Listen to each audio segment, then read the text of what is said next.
Catholic life and mission is really significant for us. And in terms of the pastoral aspects, pastoral care, the PBL work is really significant for us. So where we go with both of those is important to our life as a school community.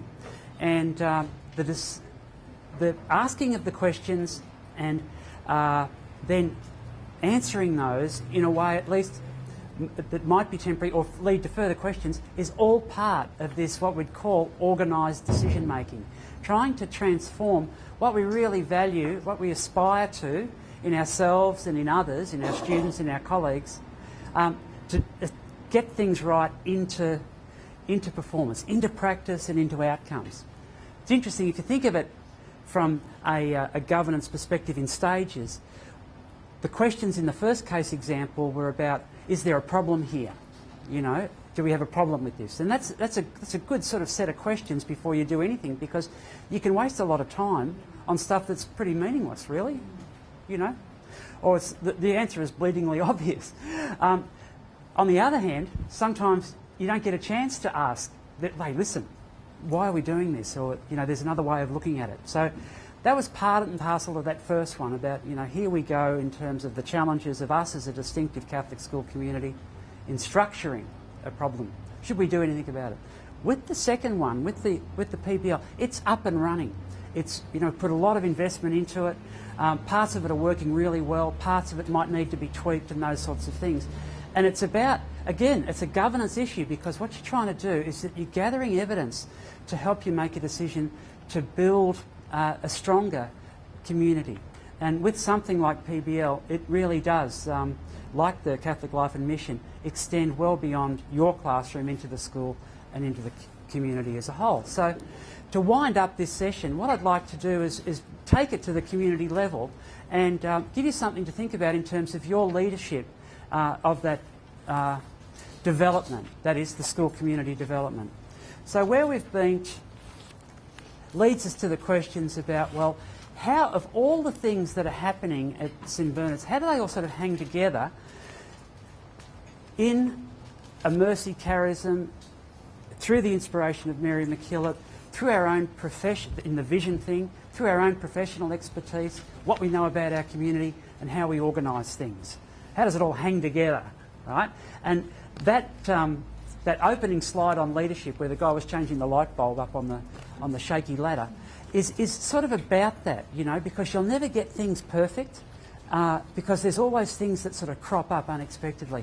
So it's a bit like an illusion, sort of asking for perfect alignment, but it's really important, because very, very often the planets aren't aligned and we aren't rowing in perfect harmony, you know. One person's out of time and it stuffs everything, you know, it's for a time. So it's a leadership question, actually. And it's not just for those people who in positions of authority that are different from our positions of authority. It's something that we can all be involved in. And that's where the sense of community comes from. And we've been taken on a bit of an historical journey over the past few hours, in last night and this morning, where we have been in the Mary MacKillop context and before, the industrial age connections of community were important to Catholic schools. In fact, schools in general, you know, where the school, the factory, the village was all part, the church was all part and parcel of what we talked about in terms of community. And a networked community, to think of it, oh well, it's 21st century. Well, there's always been networked communities. What's interesting for us in terms of the 21st century is that our geographic fix on community is not what it was, because we can talk about now in terms of community in a virtual sense at least, as extending across the whole world, depending on who we're connected with. So we're in that transition from something that was defined in time and space into something that extends beyond. But the concept of community is really important, and it does ask, require us to think about what we actually mean here. And this is what leads us, I think, into quite difficult but incredibly satisfying areas when we do get that alignment happening, where we have a truly networked community, where yourselves as educational professionals, the students and the parents are all working as one. And there's information being gathered and worked on and fed back, and it's all about successful learning for the students. And that's a really important point. It's the bleeding obvious, I know, but sometimes we forget it because we think of the school as the parent, or we think of the school as the parish, or we think of the school as the community centre, or we think of the school as the hospital. You know what I mean? And and that's all good, but the educational role of the school is distinctive. Nobody else does what you do, you know, and that's the really important thing. So the purpose of a networked school community is precisely to help students learn. And we're moving from a model of organisation that fitted the time and the place of the industrial age into something else. And so sitting behind this as another, I suppose, what you could call school governance issue is what does a school look like? How is a school organised? What's a school's community? What expertise do you need to be a professional in leading a school now compared to what you were expected to do even 20 years ago? And what vision do you have of the end point and how you're going to get there? These are they're perennial questions, and I keep coming back to them, but they affect each and every one of us as educators and as leaders. Our point then is to say, right, what's involved in strengthening our school community? Well, there's a number of different things that we can look at. One is, first and foremost, promoting student engagement and learning and their sense of belonging. And it's making the engagement real. And you know yourself that students can't learn unless you're in that relationship. They're in relationship with you and they're in relationship with their peers. And yeah, sure, you can do all sorts of things to build that relationship, to engage them in ways that they don't even know they're being engaged in, you know, and that's your repertoire as a professional that you build over years about things that work and things that don't work. Then, secondly, you're looking at your own sense of teamwork. Part and parcel of the process that we're about in this retreat is precisely that, building teamwork and building that sense of, yeah, we can make a difference. Our position, our expertise, our qualities are recognised. Thirdly, the parent question. It's very interesting, actually, that we are approaching this idea of school community development through the good fortune of this project from the inside out. And what I mean by that is that it'd be very easy to say, well, look, we've got to involve the parents. Let's develop a board, right? But what I mean by the inside out is that by the steps that we're going through, the stages over we've already been for several months and we'll work into the end of the year and into next year, developing a way of organising our decision making that we're clear about before we invite anybody else to be involved. But that's really important because we've got to know, okay, this is how we're doing it. And then we can invite others, students and parents. So it's staged. And when we do that, it's about students' achievement in all its ways of being demonstrated, emotionally, physically, intellectually, socially and so on. It's not just NAPLAN. And involving the community in those sorts of decisions at an appropriate level and in an appropriate way. It's a governance question. So that's where we're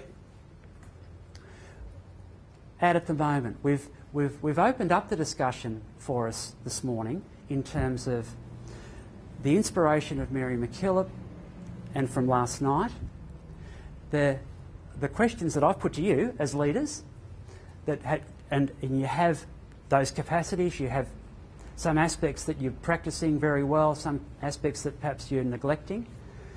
We've talked about the challenges of Catholic life and mission, built on what's already come through from your surveys and the way that you've discussed them, and we've got some valuable information from the group discussions on that. As a sort of a problem structuring, policy development type of question, we've looked at PBL as, again, as a governance issue in terms of policy implementation, how are things going? And now I'm asking you to reflect in terms of the broader aspects of school community development, a networked school community, and what's possible for us, because we can't, any school, but particularly a Catholic school, is challenged in a great way, I think, to be an example to society and to the church as a whole. So what we're asking is for better alignment, not misalignment. That's an interesting question, photograph from my view, because it's actually a photograph of the MCG. And it's an example of misalignment, because in the drive to get more people into the ground and closer to the action, they built very, very, very high grandstands, and this is the last big stand that was built at the MCG, to the point where the stands were so high that the grass doesn't grow. So and you can't have a football match or a cricket match without grass growing.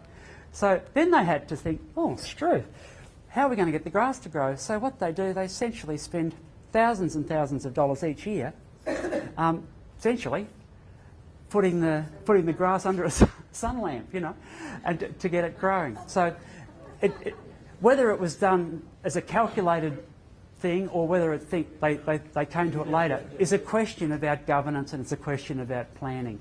And so what we want to do in the work that we do is make the best use of our precious time, because in a sense we can't spend all our time on governance questions. We've got to actually do some teaching as well. So that's the point.